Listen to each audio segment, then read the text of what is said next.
কোনো প্রকার ঝামেলা ছাড়া যারা সহজে মজাদার নাস্তা তৈরি করতে চান তারা একটা ডিম আর 1 কাপ ময়দা দিয়ে এই নাস্তাটা ট্রাই করতে পারেন। এই রেসিপিটা এতটাই সহজ, ছোট বাচ্চারাও তৈরি করে খেতে পারবে। এই নাস্তাটা খেতে কিন্তু অসম্ভব মজা। প্রস্তুত প্রণালী এতটাই সহজ, আপনারা কম সময়ের মধ্যে এই নাস্তাটা বানিয়ে নিতে পারেন। তো আর দেরি কেন, চলুন দেখে নেওয়া যাক ফুল রেসিপি। প্রথমে আমি একটা বাটিতে কুসুম গরম পানি নিয়ে নিচ্ছি 1 কাপ পরিমাণ। এখন এর সাথে আমি অ্যাড করে দিচ্ছি 2 টেবিল স্পুন চিনি। এখন চিনিটাকে আমি ভালো করে হ্যান্ড উইচ দিয়ে মিশিয়ে নিব পানির সাথে। এখন চিনিটা যদি আমি গলে ফেলি সেক্ষেত্রে আমার টাইম কম লাগবে। এখন আমি ইস্ট অ্যাক্টিভ করার জন্য প্রথমে চিনিটাকে গলিয়ে ফেলতেছি কুসুম গরম পানির মধ্যে দিয়ে।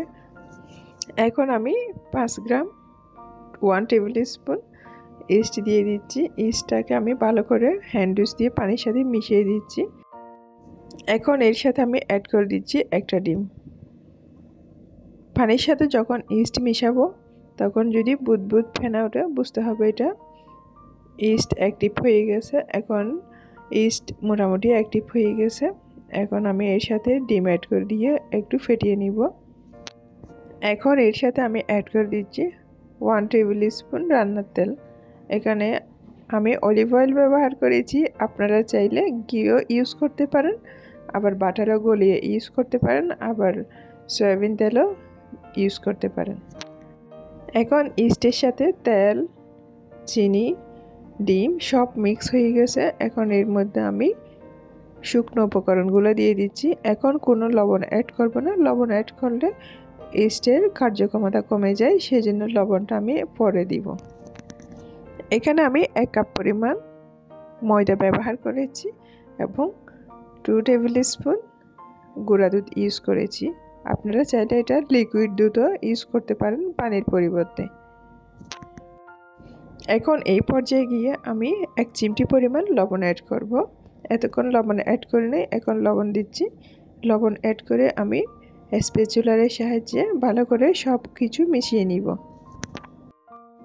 স্প্যাচুলার দিয়ে আমি সব কিছু মিশিয়ে নিয়েছি। এখন আমি হাত দিয়ে একটু মথে নিব। এর জন্য আমি 2 টেবিল স্পুন অলিভ অয়েল নিয়েছি হাতে, আপনারা চাইলে সয়াবিন তেলও নিতে পারেন। এখন আমি হাত দিয়ে ভালো করে ডোটা রেডি করে নিচ্ছি। ডোটা রেডি করা হয়ে গেছে। এটা আমি ঢেকে 10 মিনিটের জন্য রেখে দিব। এটা 10 মিনিট লাগবে না, আমি যেহেতু ইস্ট আগে অ্যাক্টিভ করে রেখেছি, এটা 5 মিনিট হলে অনেক বেশি হয়ে যাবে। 5 মিনিটের জন্য আমি রেস্ট রেখে দিচ্ছি।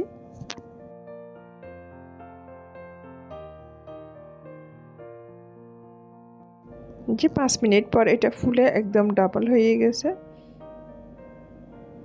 এখন এটা আমি একটু হাতে তেল লাগিয়ে বাটি থেকে উঠে নিব।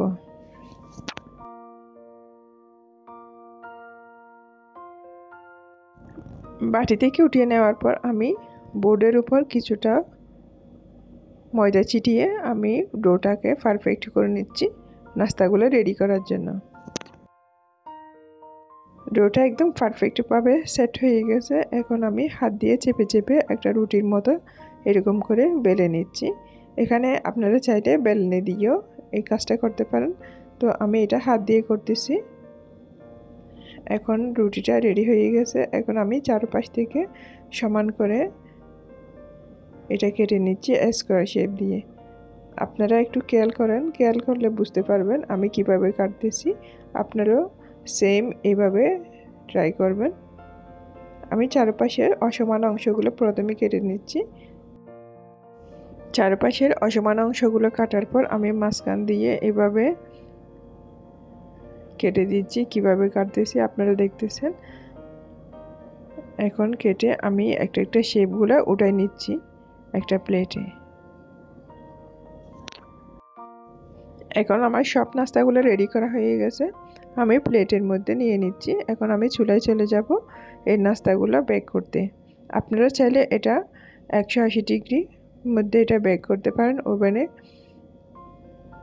আর এখন আমি এটা চুলায় বেক করে আপনাদেরকে দেখাবো। ওভেনে বেক করার সময় আপনারা উপর দিকে একটু ডিম ব্রাশ করে অথবা একটু ঘি ব্রাশ করে দিতে পারেন এবং উপর থেকে তিলও ছিটিয়ে দিতে পারেন। তো এখন আমি চুলায় চলে এসেছি। চুলার জাল মিডিয়াম টু লো হিটে রেখে তেলটা যখন কুসুম কুসুম গরম হয়ে আসছে এই পর্যায়ে আমি সব নাস্তাগুলো তেলের মধ্যে ছেড়ে দিচ্ছি। এখন নাস্তাগুলো আমি এভাবে উল্টিয়ে পাল্টিয়ে 30 সেকেন্ডের মধ্যে এটা উল্টিয়ে দিতে হবে, না হয় কালার এসে পুড়ে যাবে। এখন ইনস্ট্যান্ট দাঁড়িয়ে থেকে আমি উল্টিয়ে পাল্টিয়ে এই নাস্তাটা বেক করে নিচ্ছি। এই নাস্তাটা বেক করার সময় এর ভিতরে কোনো তেল ঢুকবে না। এটা একদম বেকারি থেকে আমরা যেরকম কিনি ওভেনে যেরকম করি ঠিক সেরকমই হবে, একদম পারফেক্ট। এখন নাস্তাগুলোর কালার চলে এসেছে উপর থেকে, কতটা সুন্দর লাগতেছে আপনারা অবশ্যই দেখে বুঝতেছেন। নাস্তাগুলো এখন রেডি হয়ে গেছে, এগুলো আমি একটা প্লেটে উঠিয়ে নিব। দেখলেন তো নাস্তার প্রসেসটা কতটা ইজি, কতটা সহজ। এটা ছোটো বাচ্চারাও বাসায় বানিয়ে খেতে পারবে। আশা করি আমার আজকের রেসিপিটা আপনাদের অনেক ভালো লেগেছে। তো এই নাস্তাগুলো এখন আমি কেটে একটু ভিতর থেকে ক্রিম লাগিয়ে দিচ্ছি। এই নাস্তাগুলো ভিতর থেকে ক্রিম লাগিয়ে দিলে খেতে কিন্তু দুর্দান্ত, অসম্ভব মজার হয়। এটা বেকারির মতো একদম পারফেক্ট হয়ে গেছে। এই মজার নাস্তাগুলো আপনারা অবশ্যই বাসায় একবার হলেও ট্রাই করবেন। তো আমার রেসিপিটা আপনাদের কেমন লেগেছে কমেন্ট বক্সে কমেন্ট করে জানাবেন। ভালো লাগলে একটা লাইক দিবেন, ফ্রেন্ডস অ্যান্ড ফ্যামিলির সাথে শেয়ার করবেন, আর নতুন দর্শক হয়ে থাকলে আমার চ্যানেলটা সাবস্ক্রাইব করে দেবেন। এই নাস্তাটা খাওয়ার সময় বুঝতে পারবেন না আপনি কি বেকারি থেকে এনেছেন না বাসায় বানিয়েছেন। অসম্ভব মজা এবং একদম পারফেক্ট। ভিতর থেকে কীরকম নরম তুলতুলে হয়েছে আপনারা দেখতেছেন, উপর থেকে কীরকম সুন্দর কালার এসেছে। তো আজ এই পর্যন্ত, আবার অন্য কোনো রেসিপি নিয়ে আপনাদের কাছে ফিরে আসবো। তো সবাই ভালো থাকবেন, সুস্থ থাকবেন, সবাই সবার জন্য দোয়া করবেন। আসসালামু আলাইকুম। আর চটপট আমার রেসিপিটা বানিয়ে খেয়ে ফেলবেন, তারপর জানাবেন।